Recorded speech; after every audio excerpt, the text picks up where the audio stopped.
Hey, everyone. Well, here we are again. It's the Orange and Black Insider Bengals podcast. You got to love that excitement in my voice, right, John? It's we're five. The Bengals are 5-7 now. We're right in the middle of a 1-6 stretch, and yeah, it's Cincinnati Bengals football at its best or worst. I'm Anthony Cosenza, joined with John Sheeran. John, how you doing? Are you? I don't know. I don't know. How are you feeling after that one that we witnessed this last week? It's predictable at this point. I think just at this point, I think a lot of our like all of our concerns that we had at the beginning of the season are just materializing right in front of our eyes. And it's at some point you got to think stuff like this is like cyclical, just in the season. But at this point, it just I don't know, man. It's just rough to keep watching the same thing over and over, and it's literally just the same game every week after week. And unfortunately, somehow we're still here, and we're still trying to talk about what they can do to salvage this season. But at this point, damn, that was really morbid. Yeah. a lot of that's where I'm at. Yeah. A lot of on tap tonight. We've got a question of the night that we put out on Twitter. It's about head coaching options. I know it may seem a little far-fetched at this point to talk about Marvin Lewis potentially being gone, but we'll talk about that, about some head coaching options. And as I mentioned to my co-host on the terrible thing about Twitter and polls that you put out there, you only give 4 options, and there are a number of options that seem pretty interesting. NFL coaching ranks, both currently unemployed. At the college ranks, there's a lot of different people out there that could interest the Bengals if they let Marvin Lewis go after this season. Interesting 4 games coming up, at least from a head coaching standpoint and a staff standpoint for 2019. I mean, theoretically, if the Bengals went out, they could be 9-7 and sniff the playoffs. But by the way they're playing, that doesn't even seem anywhere close to a realistic possibility. And John, you kind of said same thing every week.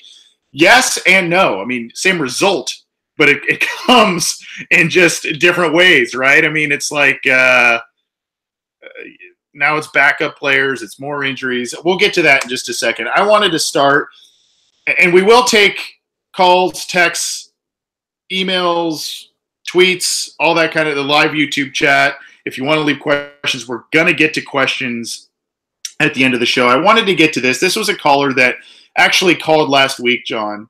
Hopefully I can get this audio on the program here. But caller from last week, it was Robert. And Robert's a longtime fan. Unfortunately, we couldn't get to Robert's call last week because we had a number of different calls and just a really busy show last week. But I wanted to get to this voicemail. I thought it was very interesting.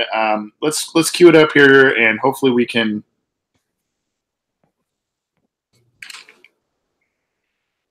My opinion about the Bengals. There we go. I'm 66 years old. I've been watching them for 1,000 years, man.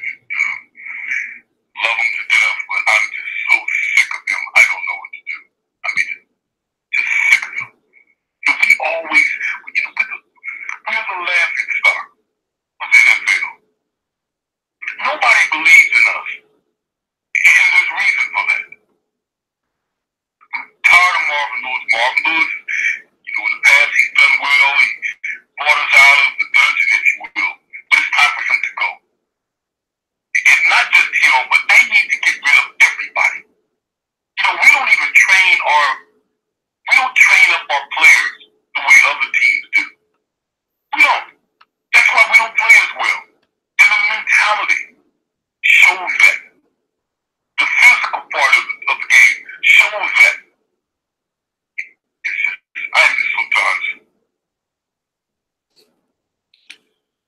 That was from Robert, a listener of the program and longtime Bengals fan. And, I don't normally like to play voicemails and all that kind of stuff on the air, but that one really resonated with me, and that one showed a lot of passion, a lot of anger. And the reason I play that is because, John, I think you and I can relate. And to be honest with you, as I mentioned, this voicemail was sent before this loss against the Broncos. So He knew it was coming.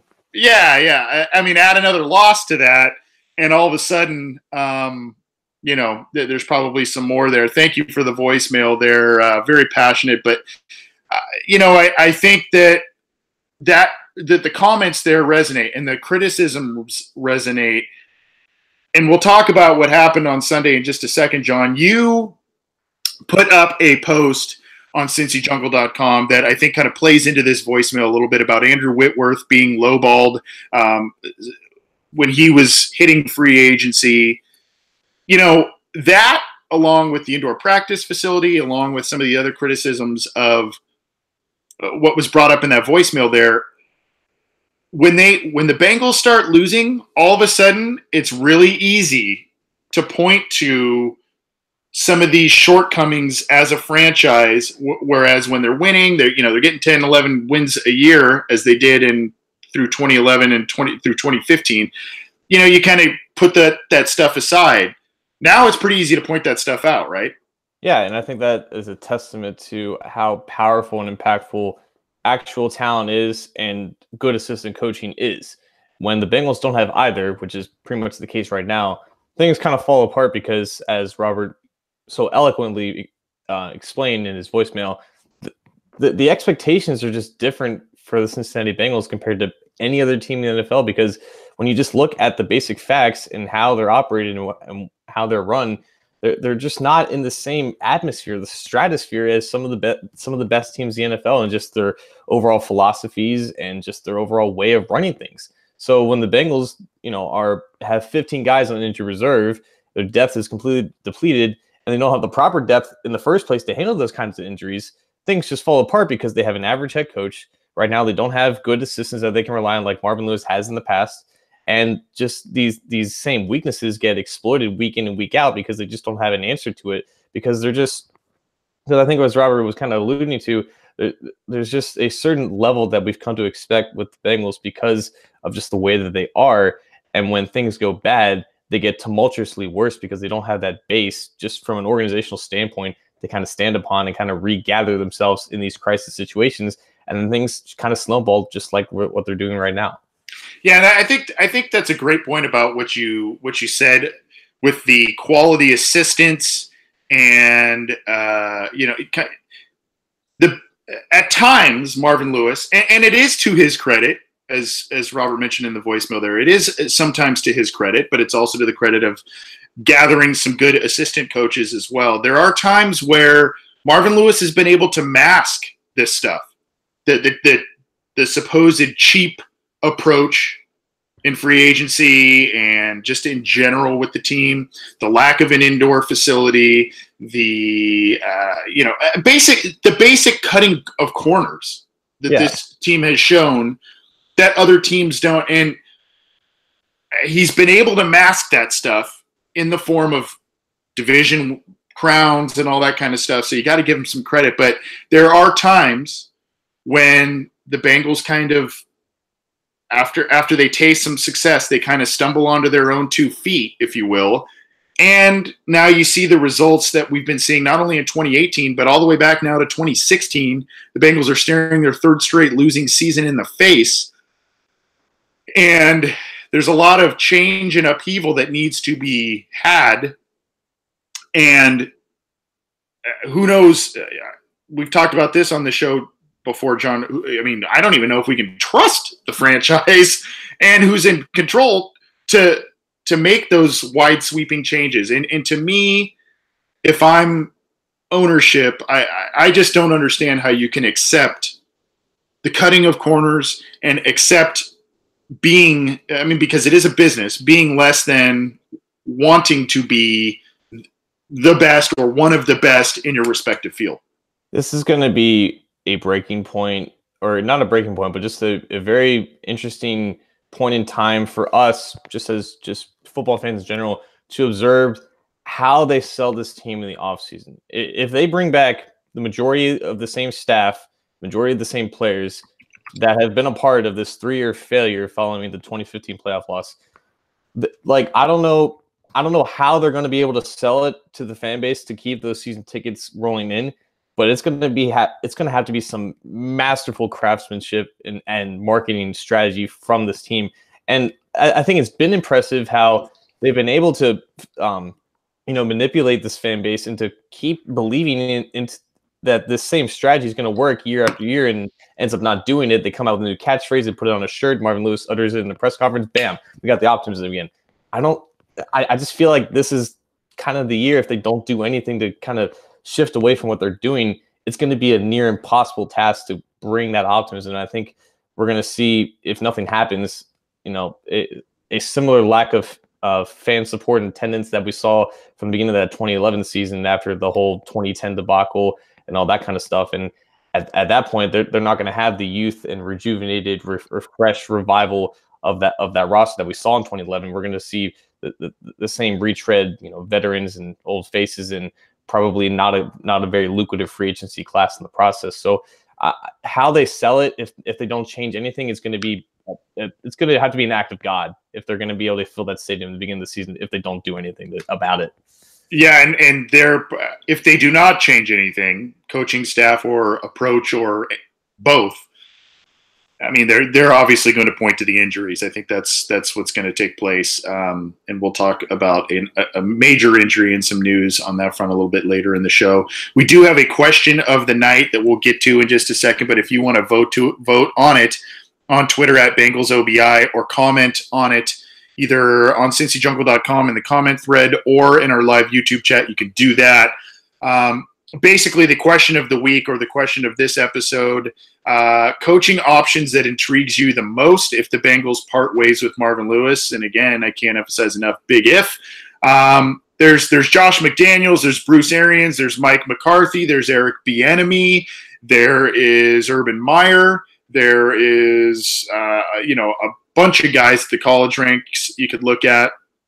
Other retreads in the NFL. John and I will give a couple of our choices here in just a little bit, but if you want to sound off on that or vote on that on Twitter, you are welcome to do so.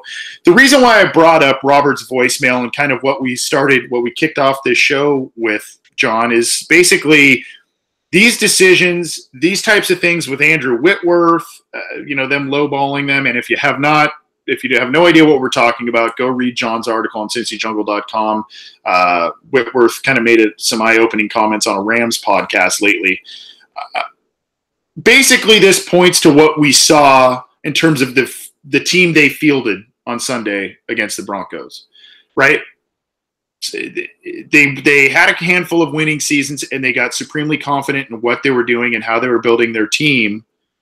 And they have since whiffed on a number of different high picks. And you saw that, unfortunately, on the offensive line mostly this week. They thought they were grooming a really athletic, high-end quarterback in Jeff Driscoll. Driscoll made a couple of nice throws, and he was put in some awful positions based on offensive line play and other things happening. But let's be honest, what he showed us that's not NFL starter material. So I think that's the major takeaway on my front, at least this week, John. Your takeaway on Driscoll, you also wrote a really good post, I thought, on, was it Billy Price? Or it was kind of the weekly lineman, I think you did, right? It was the rookie, yeah. And Price had a bad day. And we look to – I mentioned first-round picks, high picks, Jake Fisher on IR. It's gotten so bad with Cedric Ogbuehi, who is a backup tackle, that not only did the Bengals sign Andre Smith last week, but they moved Clint Bowling over from guard to left tackle. He struggled at left tackle, predictably. Ogbuehi's on the bench. Disaster all around. Your takeaways, I guess, if there are too much that we haven't already addressed, John. I feel like at the beginning of the game, they tried their hardest to mask the lack of cohesion on the offensive line by having a lot of play action rollouts for Driscoll to try to limit the amount of true pass protection reps from that offensive line, with a lot of those guys playing out of position. And at the first part, Driscoll wasn't being asked to push the ball down the field, a very conservative approach from Bill Lazor in terms of offensive play calling. And again, like we saw, a lack of consistently using Mixon, just not only as a runner, but as a weapon. I think he only had 14 touches and 2 of them were catches. They used Giovanni Bernard out of the backfield a decent amount, but again, when you had AJ Green go down in the beginning of the second quarter, you had, a couple or a handful of targets go to Boyd, but again, the offense kind of, threw their hands up and asked, what did we do? And they didn't really have an answer for that. Once the game started swaying more towards the Broncos' favor, once their Bengals defense didn't exactly, the Bengals defense didn't exactly keep up their pace. Philip Lindsay kind of ran all over them towards the end. Then you had Driscoll push the ball down the field, and you kind of saw what I think a lot of us expected. You had those handful of throws to Boyd over the middle where you kind of settled into the pocket. Didn't get phased much by the pressure in front of his face and made a good throw. But at the same time, for every one of those throws, there was a head scratcher throw where you tripped up, rolling out of play action. You had that awful overthrow that led to an interception and a few more turnover-worthy throws as well. So it was about what we should have expected from Driscoll. Some good plays, but masked and countered by some awful plays in the process, and just a general offensive scheme that clearly didn't trust him to make those multi-read type of progressions and throws. And just in general, if you're gonna game plan for that as your quarterback against a very solid defense in the Broncos, it's not exactly a recipe for winning. And I think we've talked about it so many times. When this offense is dealing with adversity, they just shy away from Mixon for whatever reason, and that was just another case for this week. And until we see it not happen, I think we just got to expect that it's going to happen every single week, and that's just the nature of a Bill Lazor offense. Yeah, I think Mixon ended 12 for 82 in terms of rushing. A number of nice runs, and for some reason you got your backup quarterback in, you've got backup offensive linemen in, and you're shuffling things around. You kind of figure, why don't we really try and use the run game? That didn't happen. You had the offensive line again. I don't want to sit here and say Jeff Driscoll played awful, because he really did not. The team put him in a lot of precarious positions, both in not running the football, and I think the Bengals hit a nice dozen penalties on the day, a lot of which were on the offensive line and in the form of false starts and holds and all that kind of stuff. That puts them in a bad position.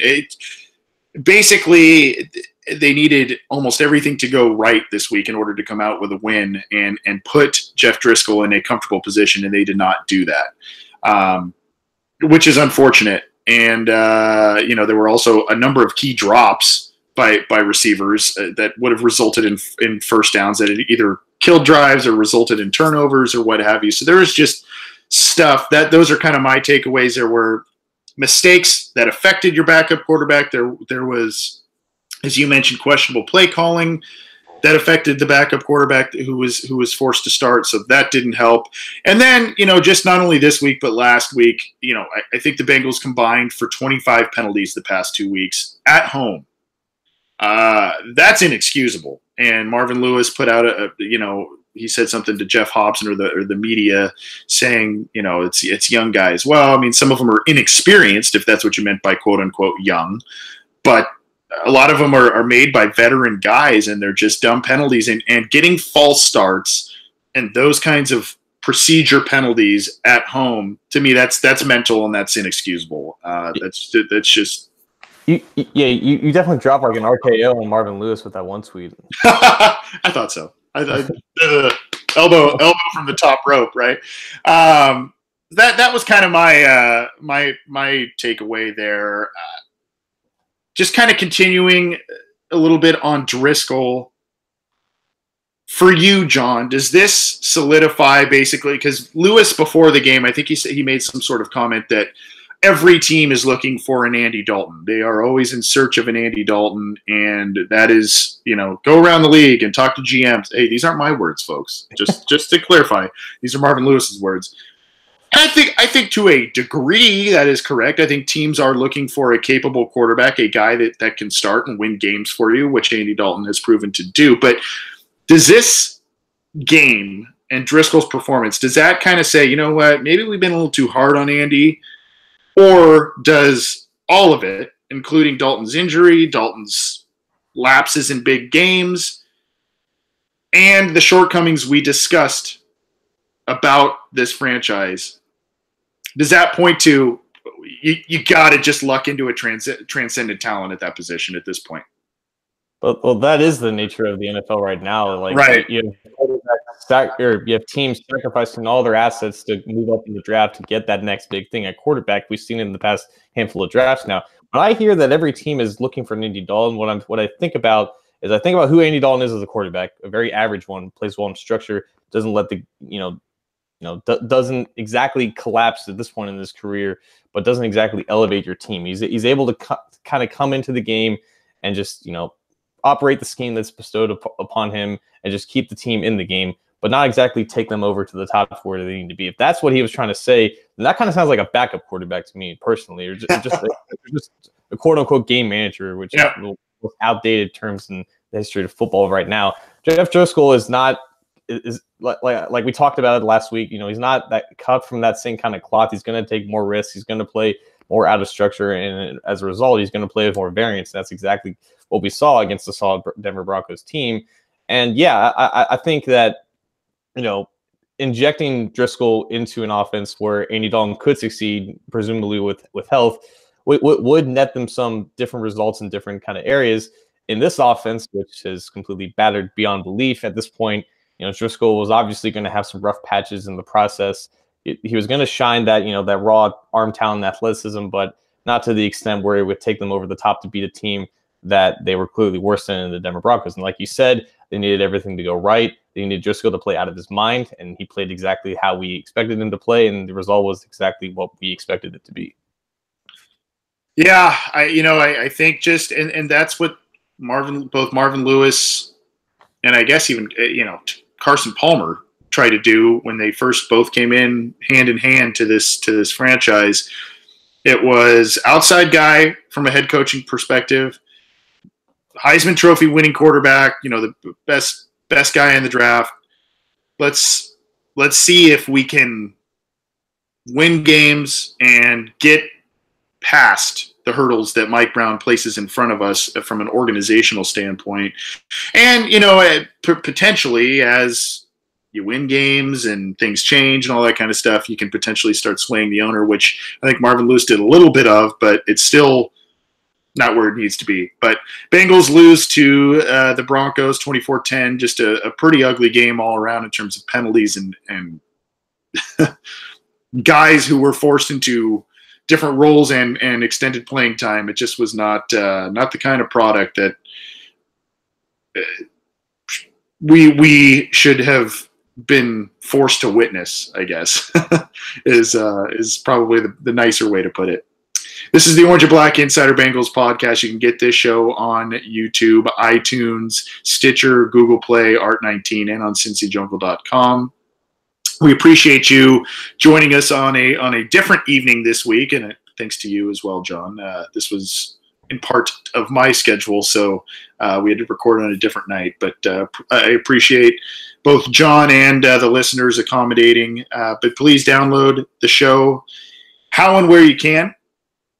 We're going to get to our question of the night in just a few minutes. Again, if you're just joining us live, the question of the night or the question of the week is some head coaching candidates that could intrigue you if Marvin Lewis is going to be let go of his job. We don't know for sure if that's going to be the case, but some signs are pointing to that being the case. We'll see. With this franchise, you never know. But there are a number of different coaches out there at the college ranks and in the pros that could come in here and potentially make a difference for the Bengals. So we'll get to that in just a second. Just to kind of close the book a little bit on what transpired last week and bridging that topic into things going forward in 2019 and beyond. You mentioned A.J. Green obviously re-aggravated that toe injury. He now has to have surgery, torn ligaments in the toe, should be ready in the spring to go for workouts and all of that stuff. I think all of us are still pretty confident in the fact that even though he would now be entering his 9th season next year and has had a couple of injuries the past couple of seasons after being so durable, A.J. Green Now, entering his ninth year, coming off of toe surgery. He's there for Cincinnati. And then behind him, John Ross, he's been up and down, and I think that's being generous. Tyler Boyd's had a breakout year, but he will be entering the final year of his deal next year. You have Cody Core, who dropped another, I think, at least one, if not two passes last week. He did have the touchdown catch, which was nice to see from him. But the Bengals refuse to play Auden Tate.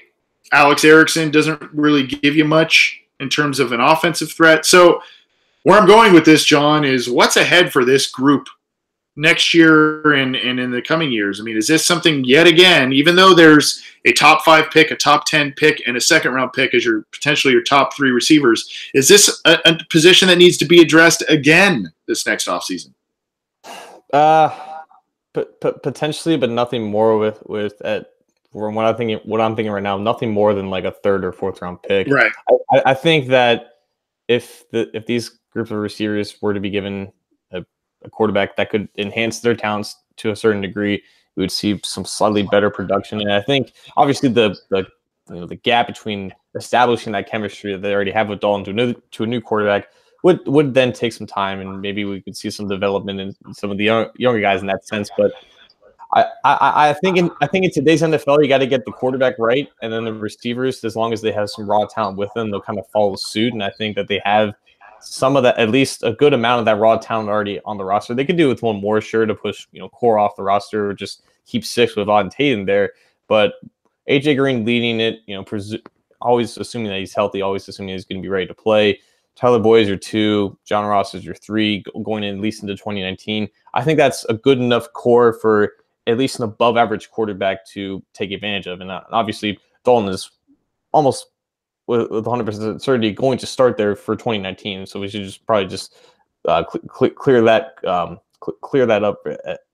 We should probably just clear that up right now. But I think with them all healthy, I think it should be enough. But at some point, you got to say, it's going to be now or never for Malone into next year. They're probably going to want to get Boyd under contract, and obviously they're not going. At least we wouldn't want Core to be on the roster for next year either. So I think just maybe one or two more guys with like a mid-round pick with some upside. I think that would be enough to kind of solidify it. But I think there is still malleable talent there to work with, and I think if they were given a better quarterback, we wouldn't be kind of as rough on them as we kind of are at this point.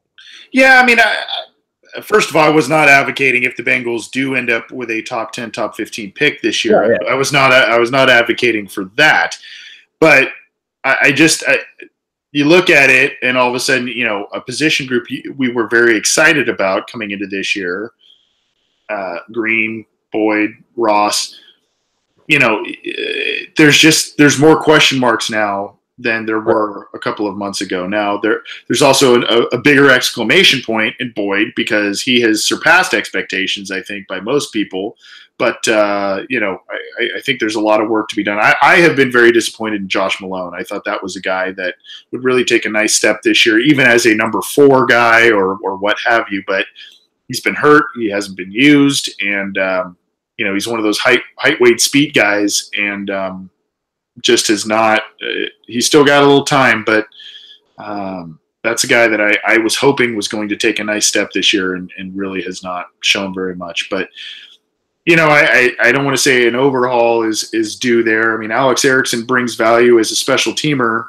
He had a critical fumble last week, which basically turned the entire tide of the game. But that's a rarity, and he just isn't bringing much on offense. John Ross, I think he's still under 20 catches at this point in the season. So he's grabbed the touchdowns, but I don't know. I just I think I agree with you to a certain extent about the quarterback, but that's a position that I feel that they should be getting more out of, with or without AJ Green in the lineup. There's still some heavy investments in that position group, and they're not stepping up, which is not fun to see. And hopefully AJ Green comes back to spearhead that group. We all expect he will. He's bounced back well from injuries that he's sustained.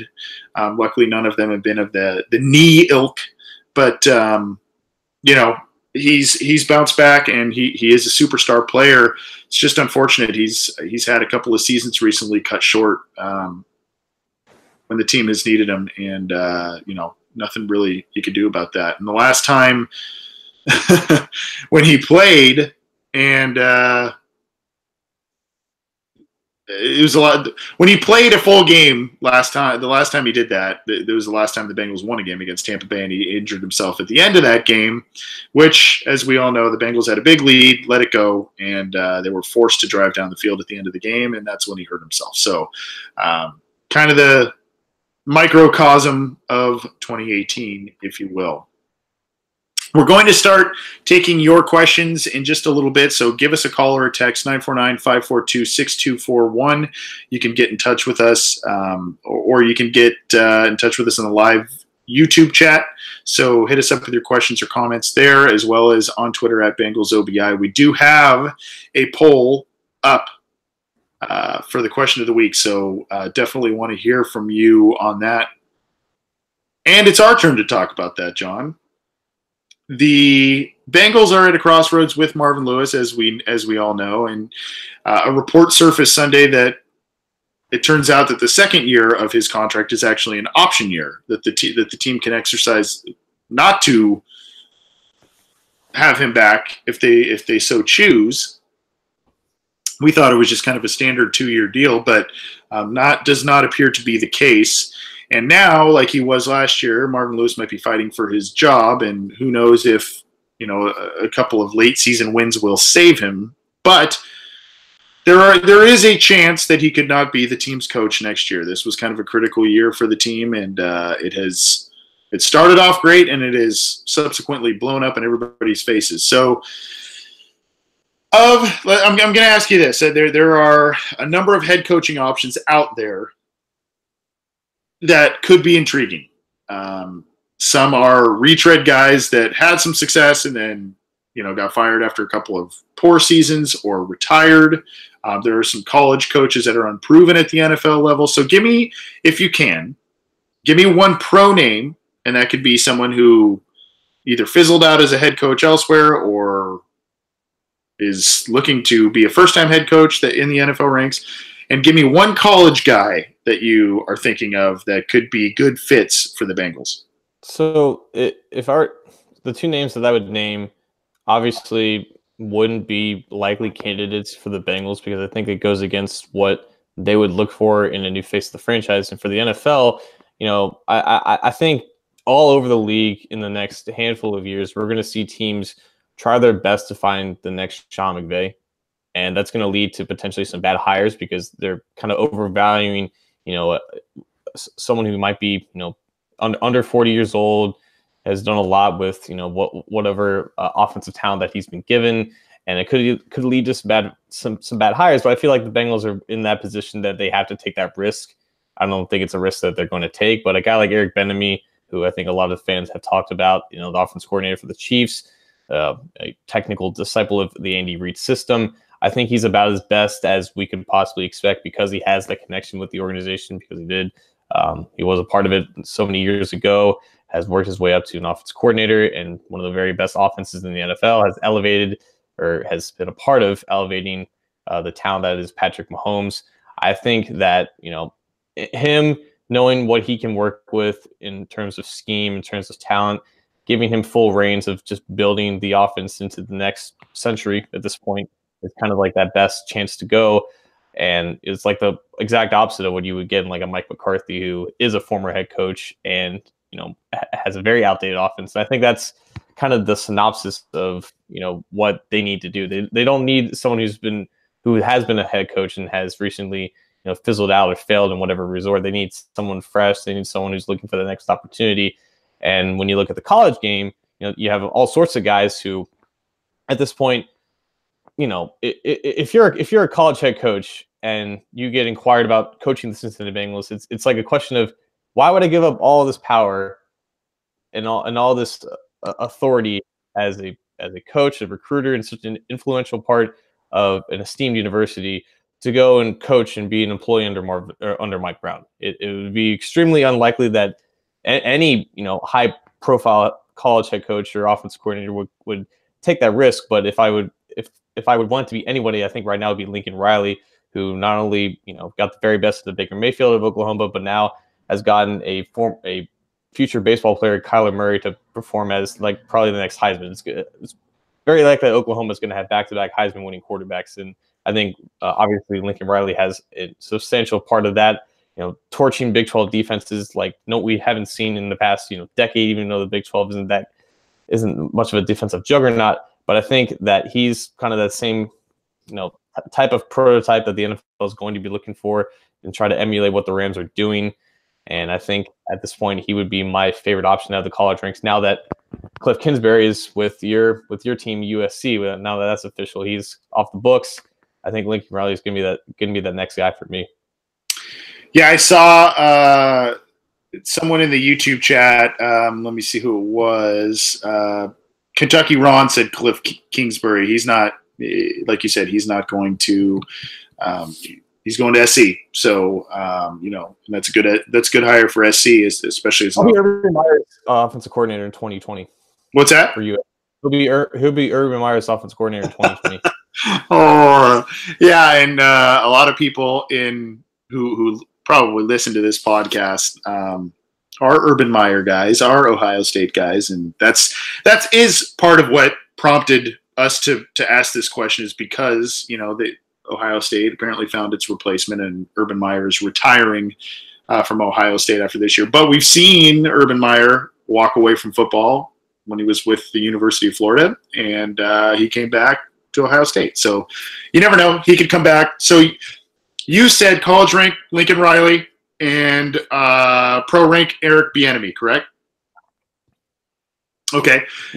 Eric Bieniemy, for those who don't know, actually played for the Bengals. So there's a connection there. He played for them for 4 seasons from 1995 to 1998.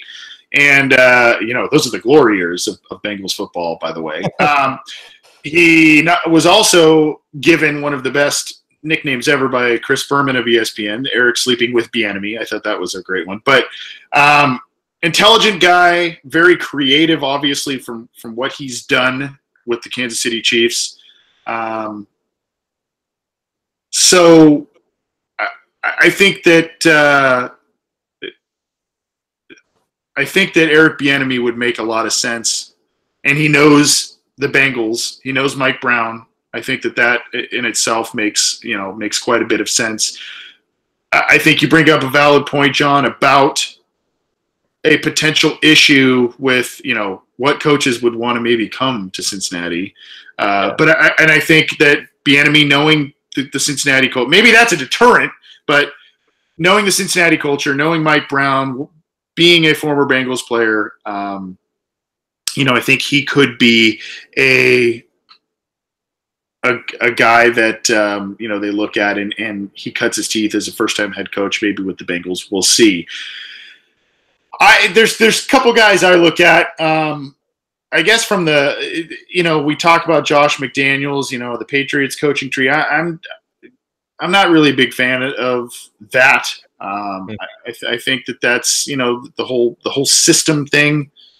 I think there's a little bit of an overrated aspect there. I will say I'm intrigued by Bruce Arians, believe it or not. I think he has experience with the Pittsburgh Steelers. He was an offensive coordinator there and had some success there. Took over for Chuck Pagano and had a great run as a coach there. Had some great seasons with the Arizona Cardinals, with Carson Palmer. So there's a lot of connections that just kind of makes sense to me. And apparently, and if anything, it'll get him out of the booth, because if you've heard him announce, no offense, Bruce, I'm sure I couldn't do any better, but I think that he probably is chomping at the bit to come back at the right opportunity. If the Bengals come back with some healthy players, he may look at, Geno Atkins and Carlos Dunlap, maybe even Andy Dalton, AJ Green. He could look at that and say, the core is there. Let's tweak some things, bring in some of my guys, and, go from there. I like the idea. It's always about beating the Steelers in this division. and in the playoffs to me. So, if you've got a guy who's intimately familiar with that organization and what to do there, I'm on board with that. I realize Arians doesn't have some of the track records as a Super Bowl winner like McCarthy or, even McDaniels as an assistant winning Super Bowls, but I like that. Another guy I really like, and I've said this before, and he doesn't get the run that a lot of guys in college get, is David Shaw of Stanford. I think he's extremely intelligent. He has carried the torch at Stanford from Jim Harbaugh, and they've been a very competitive team, unfortunately for some of those Ivy League-ish schools or those high academic schools like Stanford, like Notre Dame, for periods of time, it's hard to get. I mean, these are, for the most part, the kids focus a lot on academics. That may not be the case at some other schools. Hate to say it, but it's the truth. And somehow he not only runs a really tight program, a team that consistently sniffs the Rose Bowl and Pac-12 champions. He seems to be a very sharp guy. If you watch him on the NFL Network during the draft, he's usually on that, and he has a good read on a lot of the players coming out. He's just a guy I have a lot of respect for, and he's not the most rah-rah guy. He's not the most yelly, in-your-face guy, but he's brought he's brought a couple of different approaches to Stanford football. One, there is some creativity where you can use guys like a Christian McCaffrey, and he was able to do that. But he's also done the ground and pound stuff, and he's gotten creative on defense with certain players. A lot of edge rusher guys that have entered the NFL, and I think there's a lot there from David Shaw that could point to success in the NFL level. So those are two guys that I like. Do you have any thoughts about Shaw? I don't know if you follow him too much, John, based on region, but no. I definitely know Shaw because watching him on the draft is a treat, and I think with at least for Shaw, I don't know about Arians, but regardless of what scheme they potentially run or what how they build a roster, whatever. I think what's most important in this day and age, for coaching the NFL is the adaptability in terms of just overall, philosophy and just kind of how you just kind of manage things, whatever. And you have the most stubborn head coach in the history of the world in Marvin Lewis, stuck in his ways and, not deviating, and therefore progress has yet to be seen. And then you have guys like Frank Reich who, took over the Colts and just kind of kept an open mind about what they have there and just, saw what they needed, addressed those issues, instantly, and just kind of built the whole team and the offense around what strengths and weaknesses that they had. And now the Colts are looking like, they're ahead of whatever number of years rebuild that they were originally on. So if Shaw, or at least a first-time NFL head coach, comes into a role like head coach of the Cincinnati Bengals with just this fresh and open mind and adaptability to kind of, rework what the roster is now and take advantage of whatever talent that they have left, I think that's almost maybe the most crucial part of that. It's that investment in the organization and in the talent that's already there, but has the, the recognition to understand what they need to do differently and how they need to be so much different than the guy that they're replacing. So our updated poll results, at least on Twitter, 22%. And again, I was only able to put up 4 options, and one of them is other. So 22% says Josh McDaniels, 33% said Bruce Arians, 22% said Mike McCarthy, 23% said other. So Arians is winning out, but not by a ton. And in the live YouTube chat, I'm looking. Zachary Stemple says wouldn't mind Shaw. Anthony Hart says we're going to have both Harbaughs in the AFC North. Well, I'd welcome Jim Harbaugh in Cincinnati, but I'd imagine Jim Harbaugh trying to get along with Mike Brown. I don't think that's ever going to happen.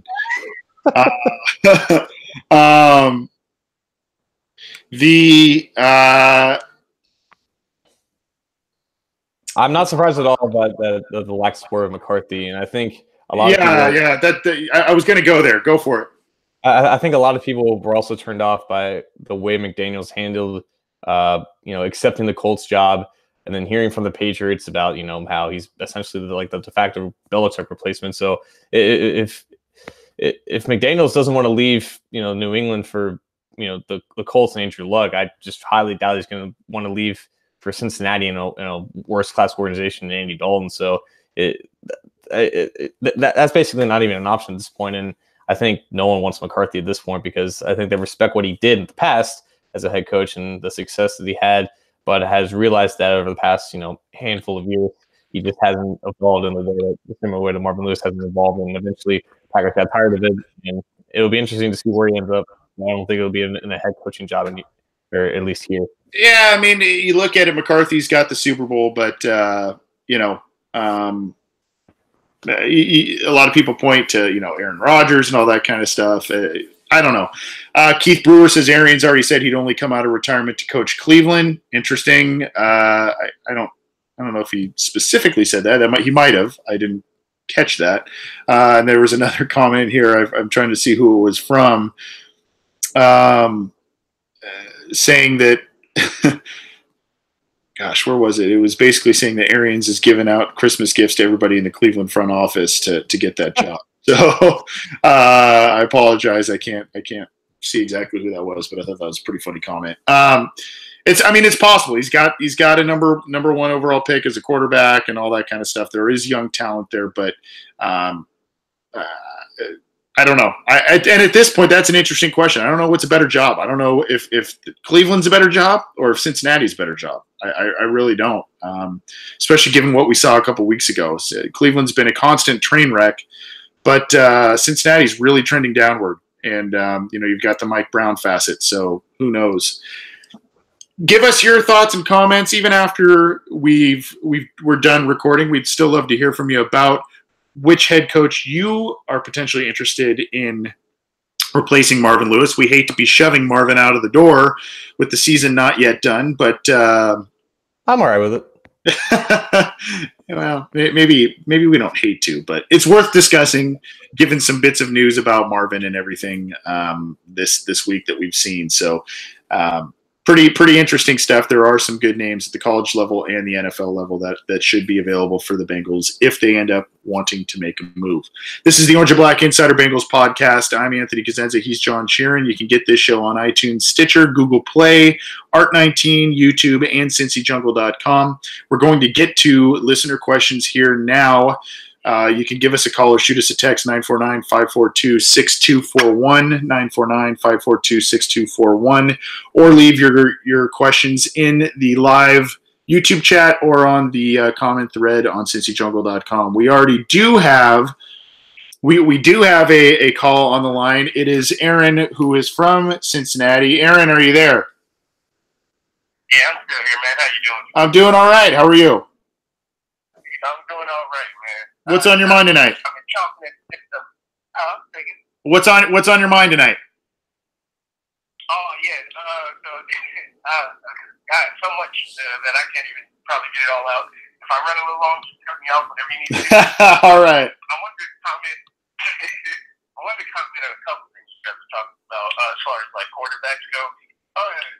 One of the things that was like taking in my brain there was when we were talking about Marvin Lewis saying everybody wanted Andy Dalton. I don't think anybody wanted Andy Dalton for 8 years. Like, not for 8 years, like maybe for a couple of seasons, as John said, maybe as a backup. But nobody wants Andy Dalton. Nobody thinks of him as the guy to build your franchise around. So that's just complete bunk. I think he just threw that out there.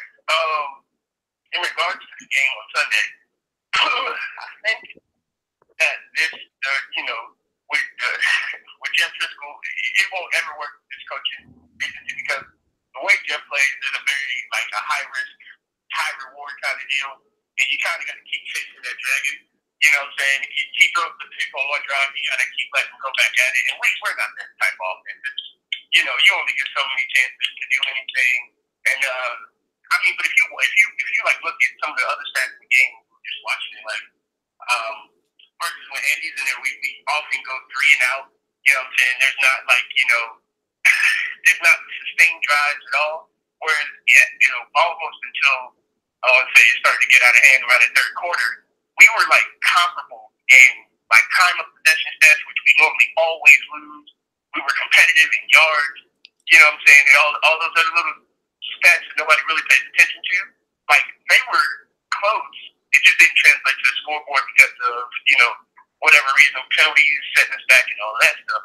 I really feel like if we didn't have such discombobulation on that offensive line with all the penalties, we put up a much better fight. It's not win the game.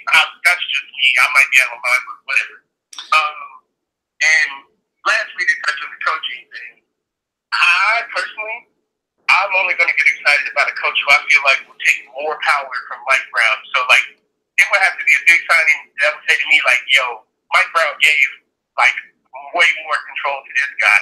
You know what I'm saying? Because if he brings in anybody else, I really feel like it'll regress in how much he gives, to somebody who isn't named Marvin Lewis.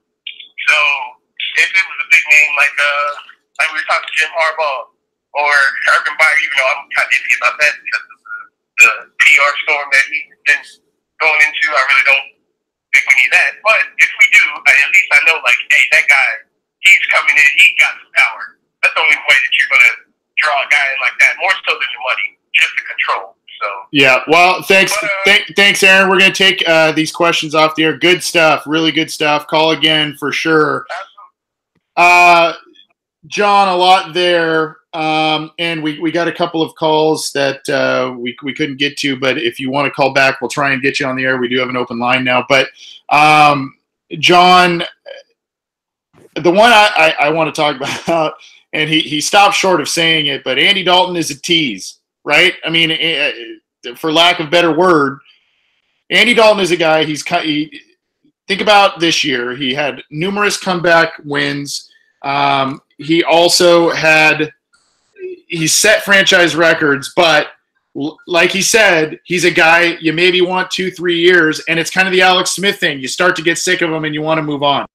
Yeah, he's like the ideal bridge quarterback because he's definitely the kind of guy that would take a young quarterback under his wings and kind of get him prepared to eventually take his job. And I think he would handle that role well, but he's exactly right. He's not the quarterback that can elevate your franchise. And I think my big fear with them eventually moving on from him is taking another kind of Andy Dalton because, they've grown comfortable with him and they think that they can find success with him in the long run. They just think they're unlucky in that sense. But I definitely want a transition to, a quarterback that can actually elevate your team, and you don't have to build a superstar team around him to eventually, cross the threshold that you're so desperately trying to cross. And Aaron made a lot of good points, and all that kind of stuff. But I really, really wish I really wanted to tell him that there's just not going to be a coach that takes away power from Mike Brown as long as Mike Brown is running. Well, and I agree with you, and I'm glad you brought that part up. We've got another call we're going to get to in just a second here, but I'm glad you brought that part up because I thought that was very interesting, and I think that where my wheels turn on that is that I totally agree with you that a new guy coming in is not going to be able to wrestle a lot of power away from Mike Brown. Not a chance. But a guy who comes in and is somehow, whether it's with a transcendent quarterback or whatever, if he's able to start winning, you're going to be able to have more say. And that's what happened with Marvin. And I mean, that's really the thing with any business. I mean, think about it. If you're a salesman, right, and you have a sales manager and your sales manager wants you to do stuff a certain way, if you kind of do play by the rules a little bit, but you also have your own game plan and you put up excellent numbers, and you have something you want to have done, or you have a strategy you want to implement, or you kind of want to do things your own way, your sales manager's like, well, if you keep putting up the numbers, fine, right? I mean, if you're not getting us in trouble in terms of legal problems or something, and you're putting up the numbers, all right, man, do it your own way. And I think that that's what it's going to take in terms of wrestling away power from Mike Brown. Yes, you might be able to, once he moves on, whether it's unfortunately with death or passing it along to his family members or what have you, you might get some changes there. But I think no matter who it is, it's going to have to be a coach that rides it out for a year or two under strict guidelines. And then if and when they're able to win, it's going to be like, hey, my way works. My way works. And so let's do things my way. I think that's what Jim Harbaugh tried to do in San Francisco, and he just rubbed people the wrong way. But I think that's what it's going to take to wrestle away some power from Mike Brown. We have another call on the line. I believe it's from our good friend Terrell. Terrell, how are you, sir? How you doing, sir? How y'all doing? We're doing okay. I mean, it's we're 5-7 coming off a pretty ugly loss here, so we're doing all right. But what's on your mind tonight? Yeah. Yeah, no, there was some trash they set out there to see it. Yeah, not a very good showing. But I do want to just say that Marvin do got to get up out of there. I mean, all his fans and all just the preparation and everything is getting real stale. And I just wanted to say that the defense is looking like they can't tackle. But there's two guys I think that we could try to trade or give value. I think that we're going to get rid of Montez and also Kirkpatrick. And also, one of the coaches I was going to say was, I think John already mentioned it, Elvis Clarinette from KC. And you had a good one with Bruce Arians. But one of the other coaches I really wanted, but actually he retired, and that's Urban Meyer, but you know, it is what it is. But yeah, I just want to say that. And also, another debate kind of thing I was thinking about, Leon Hall, Jonathan Joseph, Pac-Man Jones versus Bernard, Kirkpatrick, and Jackson. Like, who you would think will win? Ooh, that's a good call there. Thanks, Terrell. Appreciate you calling in as always. We'll take that question off the air. A lot there that he talked about. We'll get to his little question at the end there. I thought that was a really good one. The thing that I don't know how much value the Bengals will get if they try and trade Burfict and Kirkpatrick. I don't know that there's much there. Yeah, I don't think there's just much value there. I think that I think between salaries and baggage and all that stuff, I don't think there's much there to get. But Hall, Joseph, and Pac-Man versus Denard, Jackson, and Kirkpatrick. I'm going to go with the former. I think, and unfortunately, the Bengals didn't get to keep Joseph all that long. They basically got him for his rookie deal, and that was it. But he and Hall were a good tandem, and then they played with. I think they were able to play with Jones for at least the three of them played together for 1 year or 2 years, I believe. But I think that trio, even though the other trio are a trio of first-round picks as well, I think that Hall, Joseph, and Pac-Man wins out for me. What about you, John? Oh, yeah, I think easily as well. I think for a decent stretch in time, Hall was the best slot cornerback in the NFL, and I don't think it was relatively close. At least back in the late 2000s, early 2010s, Joseph was amongst the upper echelon of boundary cornerbacks, and he got paid like one when he went to Houston. He was never, I guess, an all-pro at the position, but he was always good enough to contend for the Pro Bowl. And as of right now, obviously, Kirkpatrick's not exactly near that. I grew sick and tired of defending Pac-Man as a person, or at least as a player. He had a decent career with the Bengals for sure, and he definitely was a figure in the locker room that at the very least guys kind of look to for on the field leadership and that kind of stuff. So as your third cornerback, he was pretty decent and up until he fell off the cliff as a player. But yeah, definitely Hall and Joseph, that duo alone, that kind of sells me. Even though Jackson is a very good player, and Kirkpatrick is at least average at this point in his career. Yeah, Jonathan Joseph's still doing it. He had an interception last week against Cleveland. Still not the player he was probably at the prime of his career, probably in 2009 with the Bengals or 2011, 2012 with the Texans, but still brings it, still playing for him, and he's had a good little career. Mostly with the Texans, but a good chunk of it with the Bengals as well. We're going to get out of here with this last question here. We got to end on a happy note. Sarcasm font. Jeff Andy, Does it remind anyone else that this team looks a lot like the 90s teams with a number 28 at the running back position and not much else? Yes. And obviously he's referring to Corey Dillon, 28. And interestingly enough, for those who are on Twitter, Jeremy Conley, if you follow him, he's the guy who dresses up as a Bengals version of Captain Obvious from the hotel, I think it's hotels.com commercials or something like that. He tweeted out a deal that was Corey Dillon's career rushing day the other day, which was, if you haven't seen that, it's pretty incredible because they had Scott Mitchell at quarterback and nothing else, and yet he still racked up 278 yards on the ground that day, which was crazy. Yeah. But yes, yes and no. To me, this is a team that is either vastly underachieving based on the amount of high picks that are out there and all of that, or this is a team that is not doing well in the draft. I think it's actually a little bit of both because certain high picks aren't playing for them or not playing well or have taken a step back this year. So I think there is more talent, overall talent on this team. I think it's underachieving, but there are some similarities. Your take, John. It's hard for a talented running back like Mixon to not do well, regardless of what his surroundings is. As long as the blocking's decent, like there's only so much that bad coaching can do to negatively affect a good running back like Mixon. And that's kind of like the same thing that was with Dillon when he had just Willie Anderson in front, but no one else on that entire team that was talented. The Bengals just handed the ball off to him 20, 30 times a game, and he ended up accumulating a crap ton of yards because of it. And it's kind of the same nature that could be with Mixon if they feed Mixon the ball, which they don't do because Bill Lazor historically doesn't do that as a play caller. But yeah, to your point, there is significantly more talent when you compare the two rosters because there is actually talented players.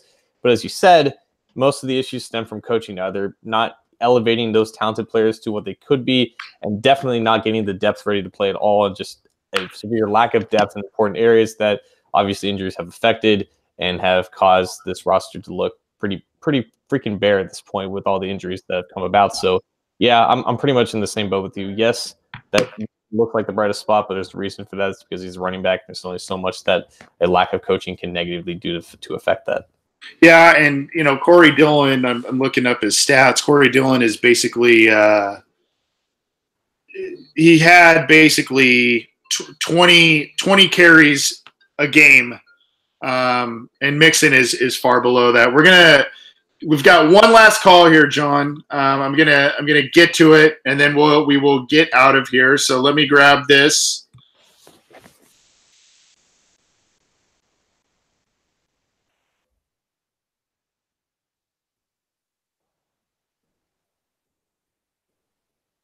Hi, it's the Orange and Black Insider. Who's this? Hey, it's John from Kentucky. John, what's going on, buddy? You're the last call of the night. What's on your mind, my friend? Well, I just want to thank you and John both for doing this podcast each week because I'm sure it's getting to where it's hard to talk about the Bengals sometimes, So I do appreciate you all doing this. Thanks, buddy. I mean that seriously. And you did mention earlier, Anthony, that maybe if the Bengals win their last few games or something, they'll bring Marvin back. Well, I don't think the Bengals win their last few games. I think it's Cleveland and Pittsburgh. I don't see them winning either one of those games, whether they bring Marvin back or not. I don't think I'll be surprised either way if he's not back or if he is back. So, I don't know. What's your opinion on that? Well, first of all, thanks for the kind words, John. Always appreciate it, and always appreciate you calling in. Basically, to me, the only winnable game, obviously, of the four remaining seems to be Oakland, and boy, might that one be just ugly to watch in terms of what the product on the field will be for both of those teams. I think if this was a team that maybe had Dalton or not both, but Dalton or Green, I think they would have a shot at maybe winning another game or kind of making a run at an 8-8 now at this point. But I think that I don't know. I just don't really see a win there. And I think that if Marvin is going to pull-out wins and he somehow gets a win against Cleveland and or Pittsburgh, that will definitely open ownership's eyes, for better or for worse, in terms of fan perspective. That will open ownership's eyes and say, obviously Marvin finished the season with these two wins. John Sheeran, your thoughts? Yeah, I think Thanks, John. Yeah, definitely. I think 6 wins is the number that we're likely going to see, and it's probably going to be that win against Oakland, because as bad as the Bengals are, the Oakland Raiders are just that much worse, and they're playing at home in front of probably 30,000 people going to that game. So yeah, I don't see them winning those 2 games either, because they're playing with a disadvantage in the most important areas, coaching and quarterback, and again, like we talked about, it'll just be an impossible sell for the team to possibly market this team with Marvin Lewis again leading the team, and especially after at that point, what would it be like, losing 6 out of the final 8 games at that point? Yeah. Presumably, if they win against Oakland, 2 straight division losses to close out the year, it would just be it would be an impossible task for them to do, to try to spin that into a positive. And but again, this is the Bengals, and Marvin Lewis and Mike Brown are inseparable until they are separated. So we can't. It's just impossible to assume that it's actually going to happen until it actually happens. So I think I'm right with John from Kentucky. I would be equally, I would be equally surprised both ways, I guess. Yeah, and it's a shame. It really is, because even when the Bengals were, in this 1-3 stretch, 1-4 stretch, I mean, there were still, Cleveland's a winnable game. Denver should be a winnable game both at home. You've got another game against Cleveland, should be a winnable game. You've got Oakland. I mean, even if it was you're in the playoffs as a charlatan type of 9 or 10 win team, there was still an opportunity for this team to do something, even with the injuries and all that kind of stuff. I mean, these are games these are not formidable teams, most of them in this stretch of games, and I mean, they are looking completely overmatched. And some of that has to do with the injuries, for sure. But they're looking completely overmatched. They're 2-touchdown dogs this week against the Chargers. They lost by 14 against Denver. It going back to the previous question, it does feel there is a 1990s stench about what's happening, and it's weird because this team just completely hit a brick wall this year. That Steelers loss just made them completely hit a brick wall, and it's kind of been a tale of 2 seasons. It's really a shame, and it's gonna take a lot of changes internally for this team to turn the corner again next year. But we'll see if that happens. Thanks so much for all of your calls. We had a number of calls. We missed some. I apologize. We couldn't get to all of them, and I apologize to our callers that we couldn't talk to you for longer periods of time. We'd love to just talk to you for hours and hours about the Bengals if we could, but time is not on our side, as they say. But you can get this show on iTunes, Stitcher, Google Play, YouTube, Art19, and CincyJungle.com. We appreciate the support, and subscribe to those channels if you can. You can get in touch with us on Twitter at BengalsOBI. We appreciate all the interaction in the live YouTube chat tonight, and if anyone's in Los Angeles this week, I will be at the game. I'll be there watching the Bengals hopefully cover a 14-point spread, and I guess that is my final thought. So if anybody's going to the game, let me know, and I'll try and meet up with you, whether it's at the tailgate or inside the game or whatever. But I would love to see or meet listeners of this show, readers of Cincy Jungle both, or just fellow Bengals fans in general. Would love to see and meet some of you. So if you are going to that game, please let me know, and we'll try and meet up. I guess that's my final thought this week. John, yours? Yeah, I already told Anthony this, but I don't think he's going to listen to me. If you do see Anthony at the game, make sure to give him like a Chargers jersey so he kind of fits the team. I unfortunately can't be there. I'm about 3,000 miles away, and I don't have the money for a Chargers jersey. But I know we got some loyal fans out there, maybe in the LA area. Help them out. Don't let them show up in the game in the Bengals jersey. One of my good friends is a big Chargers guy. He's got season tickets. He's got it. Yeah, so we're probably going to meet up with him, and yeah, he's going to give me the business, I'm sure. But that's all right. It happens. We'll have some fun regardless. It probably won't be the most fun game to watch, but we get to see him in person for the first time this year, and I don't know. Who knows? Maybe they'll make a game of it. That's going to do it for us this week. You can still get in touch with us on the various platforms that you can download the show, and on Twitter. We still got that poll running for the head coaching options in 2019. If you want to comment or vote on that, please do. For John Sheeran, I'm Anthony Cosenza. Keep your chins up. Better times are coming, I hope. This is the Orange and Black Insider Bengals podcast. We'll talk to you next time.